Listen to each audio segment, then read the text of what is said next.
So not only was the last Godzilla movie pretty bad, but it also flopped in Japan. So how do you go about making the next Godzilla movie?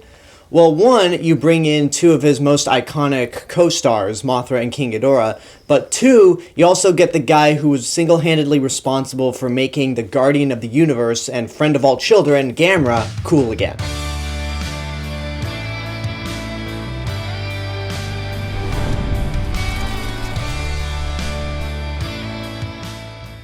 Godzilla, Mothra, King Ghidorah, Giant Monsters All-Out Attack came out in 2001, is the third film in the Millennium series, and the first and only Godzilla film to be directed by Shusuke Kaneko, the same guy who revived Gamera in the 90s and gave us the Gamera trilogy, which I already reviewed 3 years ago, so you could definitely check out those reviews later on. This movie is once again another soft reboot, which is kind of weird that these movies would not be sequels to each other, but at the same time, the Millennium series being an anthology series allows legroom to kind of experiment with different interpretations of Godzilla and some other monsters. But anyway, in this reality, Godzilla has indeed been killed in 1954. However, there's one member of the Japanese self-defense force that is convinced that Godzilla might have returned, because there were reports of a giant monster attacking in New York City in 1998, which is an obvious nod and mockery of the 1998 Godzilla by Roland Emmerich, to where one of the soldiers leans over to his comrade and says, "The American attack was Godzilla, right?"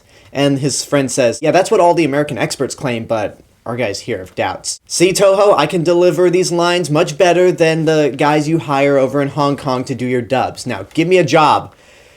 Whatever, that's just ego talking. But anyway, the Admiral's prediction of Godzilla returning ends up being very true when, in this interpretation of Godzilla, it's pretty much Godzilla revived. He has been consumed by the souls of the Japanese soldiers who lost their lives in World War II, and are basically using Godzilla as a vehicle to seek revenge on Japan, who has forgotten them. Soon the Admiral's daughter, who is a TV reporter, finds out about these guardian monsters who will wake up and defend Japan if Godzilla ever manages to return. I mentioned two of the guardian monsters beforehand. Mothra, who is expected to be a guardian monster. King Ghidorah, which is the only time King Ghidorah has ever been portrayed as the good guy, which I'll get back to that a little later. And no, Mecha King Ghidorah is its own creation. But then the last monster is Baragon, which is kind of an interesting pick to bring this monster back that hasn't been seen since 1968. But eventually Godzilla returns, and the three guardian monsters fight Godzilla alongside the Japanese self-defense force. This is widely regarded as the best of the Millennium series,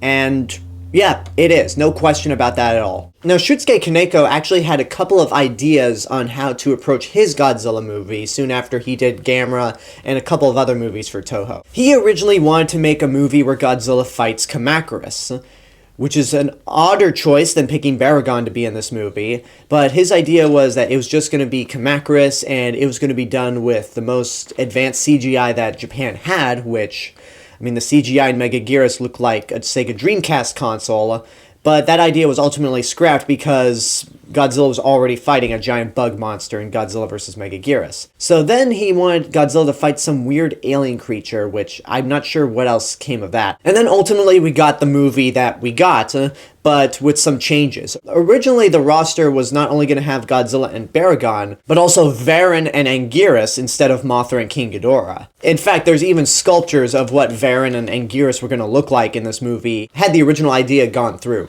But unfortunately, Godzilla vs. Megaguirus bombed, and Toho was really starting to question whether Godzilla was actually profitable. So just to bring in more of a profit, they had Shusuke Kaneko replace Varan and Anguirus with Mothra and King Ghidorah, because those two monsters are infinitely more popular than Varan and Anguirus. And this wasn't Shogo Tomiyama's idea, who was producer of the entire Millennium series. This was a request done by his superiors over at Toho. So Kaneko ultimately said, alright, I'll put these two in my movie and try to rework them into what I have. Now, I know some people are probably thinking right now, you originally had Anguirus in the movie. Why drop him instead of Baragon? Anguirus is so much more popular than Baragon is. And yes, Anguirus is more popular in the United States. For some reason, for not being in as many movies as Anguirus, Baragon is super popular, and I think it's more on the line that he's a cute little monster, which I guess I could see that. I mean, the original Baragon is cute in the sense that Baby Godzilla in Mechagodzilla 2 is cute. In a sense, they look incredibly shit-faced, but hey, whatever. It's nice to see an old monster come back after nearly 40 years since his last appearance. And what's interesting about Baragon this time around is that Baragon is portrayed by the very first female suit actor. But ultimately, Baragon doesn't have much to do. He pops up to fight Godzilla earlier on, but he gets killed pretty quickly, and it's established that this Godzilla is super tough. And Baragon doesn't even take part in the final battle in Yokohama, where Mothra and King Ghidorah fight Godzilla. But it was still nice to see this monster anyway. And the special effects are miles better than anything in Godzilla vs. Megaguirus. In my original review, I mentioned that the special effects director was Shinji Higuchi, who not only was the special effects director for the Gamera trilogy, but also he was the co-director and special effects director for Shin Godzilla. But apparently he was only special effects director for one scene, and I can't really tell you what that scene is because I don't know, but the special effects are just better. The suits and animatronics on all the monsters are very believable, and there's so many little articulations, like in Godzilla's neck, in the way that Godzilla snarls, and the way Baragon is so expressive. And there is some CGI here and there, and it still looks like garbage. And admittedly, all the CGI takes place in night, so you really can't tell how crappy it looks, but I mean, most of the time it's all practical. And Godzilla himself is pretty terrifying. This is the only film in the Millennium series where he's not played by Tsutomu Kitagawa, and you could clearly tell because of the way Godzilla walks in this movie compared to all the other films in the Millennium era. This is the first Godzilla movie since 1984 where he's legitimately scary. One way that this Godzilla is slightly more terrifying than the one in 1984 is the eyes. In 1984, the Godzilla eyes just seemed a little derpish, like sometimes they didn't look very convincing, but this Godzilla just has white dots for eyes, no pupils, and it just gives you the impression that he's a rage monster and that he just does not care about anything. He literally has no soul throughout this whole movie. I mean, as I mentioned beforehand, he's pretty much Godzilla brought back from the dead, and when he first pops up, it's actually a pretty horrifying scene. First of all, the compositing shots throughout this whole movie are really good. They do a fantastic job of compositing the monsters into real-world locations to where it doesn't look bad or cheesy. And then they composite some of the humans into the miniature sets, which actually look pretty good themselves. But Godzilla pops up near a fishing dock and has tons of people running. And one thing that's really worth noting, and it shows how much Shusuke Kaneko wanted this to be a darker Godzilla movie and pay respects to what Ishiro Honda did, is that right before Godzilla first roars, we cut to the inside of a building where a bunch of workers are looking outside and see Godzilla, and it zooms in on a picture of the Lucky Dragon number 5. And it has some Japanese text that read, "Memories of the Ash of Death towards a future with no nuclear weapons." And we all know that Godzilla himself is a metaphor for nuclear weapons. So it's a pretty horrifying moment, and this is the closest that the Millennium series ever gets to being like Ishiro Honda's films, or at least staying true to his message about the original film. Now let's talk about the other Guardian monsters. With Mothra, there's really not much to say about her. I do like that she looks more like a wasp, because the look for Mothra in the 90s, both Godzilla vs. Mothra and the Rebirth of Mothra trilogy, was just too cheesy and not my favorite interpretation of Mothra.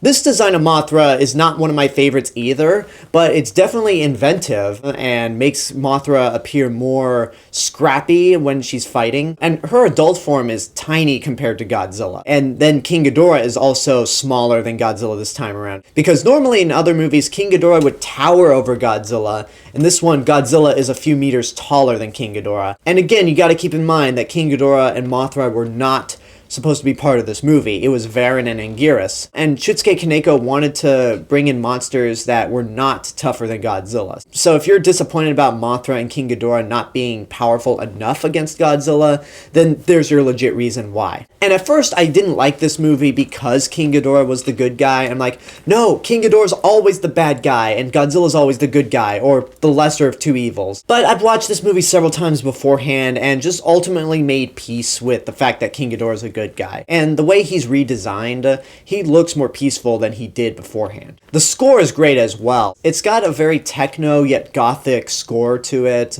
which fits the tone for the entire movie, where it's supposed to be somber and somewhat mystic. It's done by the same composer who scored the 3 Gamera movies that Shusuke Kaneko directed. There are some things that I'm not a big fan of. I mentioned the CG beforehand, but one thing that I don't like that I wish Shusuke Kaneko didn't bring into this movie was the digital camera shaking. This was a big problem that I had with Gamera 3. As much as Gamera 3, The Revenge of Iris is a great movie, the one thing I never liked in that movie is all the times the camera would digitally shake. It was just non-stop, and it just got so annoying. And he brings that exact problem into this movie, which it would be the equivalent of if J.J. Abrams actually did bring in all the lens flares that he used in his Star Trek movies to Star Wars. Because with J.J. Abrams' Star Trek and Shusuke Kaneko's Gamera, both of those movies were revivals of a huge brand that were given a twist by their directors. And then both these directors come in to do a long-established series on the other side of the spectrum,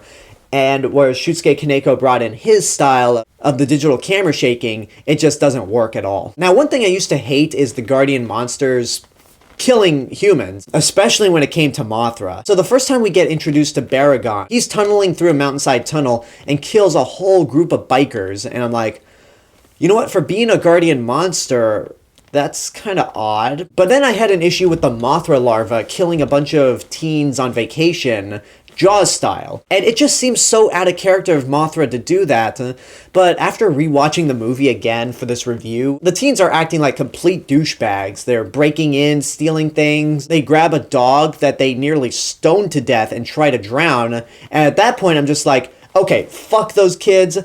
Mothra, do your thing. Kill those bastards. But still, it's rather weird that Mothra would just kill people unless she was trying to rescue her twin fairies. Which, by the way, the twin fairies don't appear in this movie, but there is a shot with 2 girls. One of them is played by the actress who played Ayana in Gamera 3, and there's supposed to be a little nod or an Easter egg to the Mothra twins. On the whole, Godzilla, Mothra, King Ghidorah, Giant Monsters All-Out Attack, or GMK for short, is definitely the best of the Millennium series.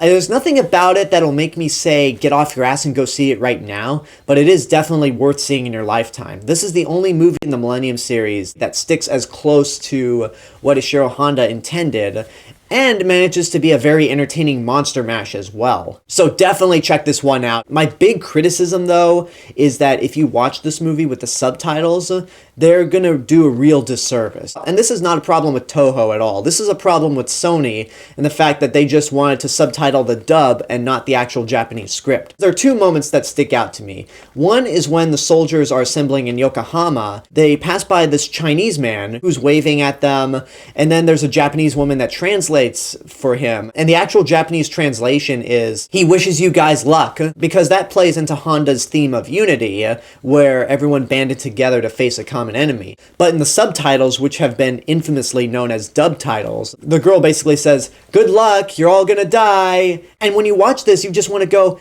man, fuck you!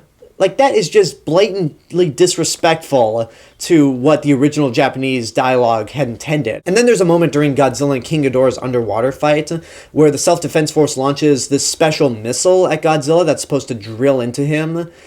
But it hits King Ghidorah by accident because Godzilla senses the missile coming. He moves King Ghidorah into position where it hits Ghidorah. And the original subtitles had them going, yes, or good, when you're like, no, King Ghidorah's on your side this time around. And then the Blu-ray, they fixed this error, but instead he's just saying, fuck. And I'm like, okay, you didn't have to go that far to fix that change, because, I mean, to quote Captain America, language. Oh my god, so soon, guys. But back to Godzilla. Despite those criticisms, this is an absolute must-watch. Even if you're not into Godzilla, this is definitely going to be a good one. And that's my review for Godzilla, Mothra, you know, GMK. It's too long of a title to say constantly. But yeah, this is the best Godzilla movie in the Millennium series. Tomorrow we're going to be talking about the second best Godzilla movie in the Millennium series, Godzilla against Mechagodzilla. So until tomorrow, I hope you enjoyed this review. Leave a comment down below and tell me what your thoughts are on the movie, if and when you've seen it. And as always, this is the real Mr. Robinson telling you there's only one.